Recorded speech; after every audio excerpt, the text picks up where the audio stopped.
आश्रम देखि महासुचि सुंदर, सरित सरोवर कानन भूधर।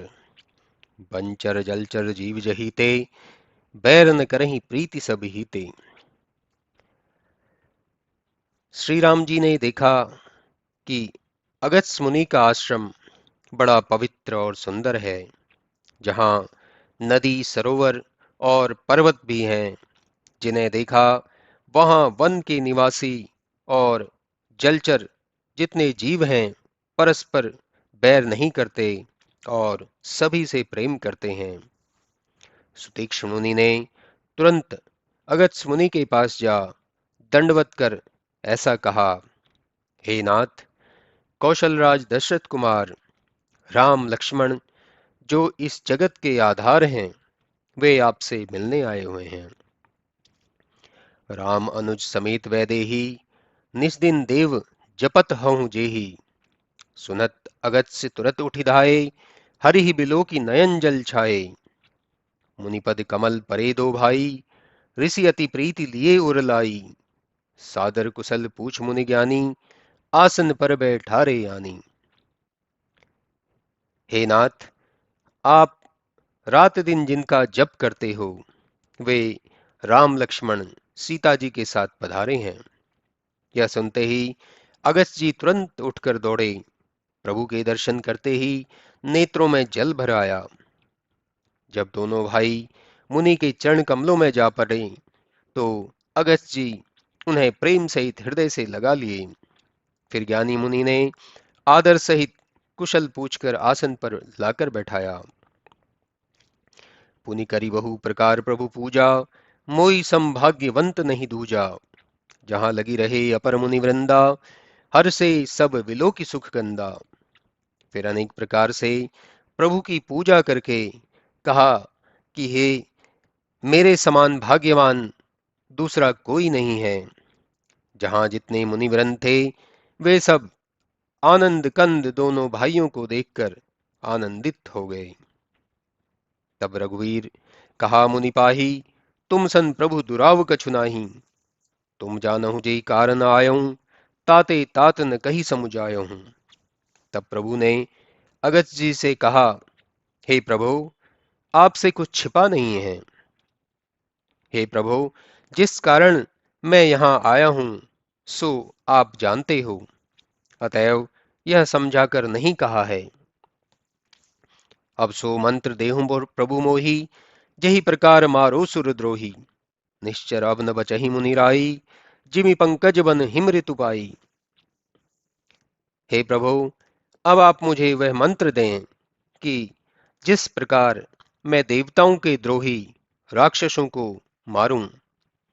हे मुनिराज, आप राक्षस अब राक्षस ऐसे ही नहीं बचेंगे कि जैसे हिम ऋतु के आने पर कमलों का वन नाश हो जाता है।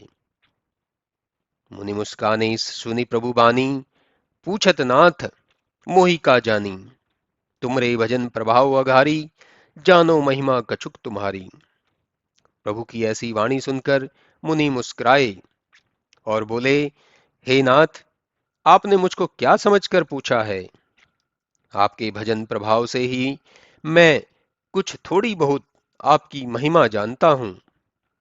हे नाथ, जो माया आपकी भ्रुकुटी को देखा करती है तथा आपके चरण कमलों के नीचे ही रहती है, जिसने अनेक ब्रह्म सिद्धों और शिव जी को भी अपनी देह में ले रखा है, संसार जानता है कि आपकी प्रकृति सबको अति भयावनी है।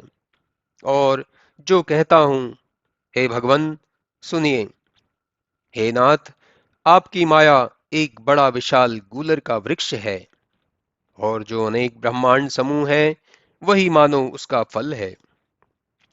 और जो चराचर जीव हैं, वही मानो उस फल के भीतर जंतु हैं। वे उसके भीतर रहते हुए भी उसके दृश्य को नहीं जानते। सो हे प्रभु, उन फलों को खाने वाला जो कराल काल है, वह भी आपसे डरता है। वही आप सब लोगों के स्वामी होकर मुझसे मनुष्य की नाई पूछते हो। हे कृपा निधे, मैं यह वर मांगता हूं कि आप मेरे हृदय में लक्ष्मण और सीता सहित निवास करें। अविरल भक्ति विरति सत्संगा, चरण सरोरुह प्रीति अभंगा। यद्यपि ब्रह्म अखंड अनंता, अनुभव गम्य भजहि जय संता। अस्तव रूप बखानो जानो, फिर सगुन ब्रह्मरति मानो।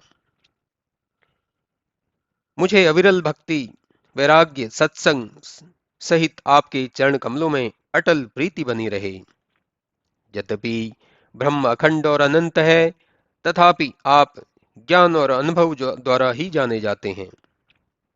इस प्रकार आपके निर्गुण स्वरूप का वर्णन भी करता हूं और बुद्धि के अनुसार जानता भी हूं, तथापि बार बार सगुण ब्रह्म में ही प्रीति मानता हूं।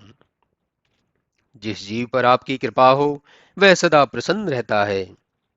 फिर उनकी महिमा को कौन कहे जो आपका अनन्य प्रिय सेवक हो।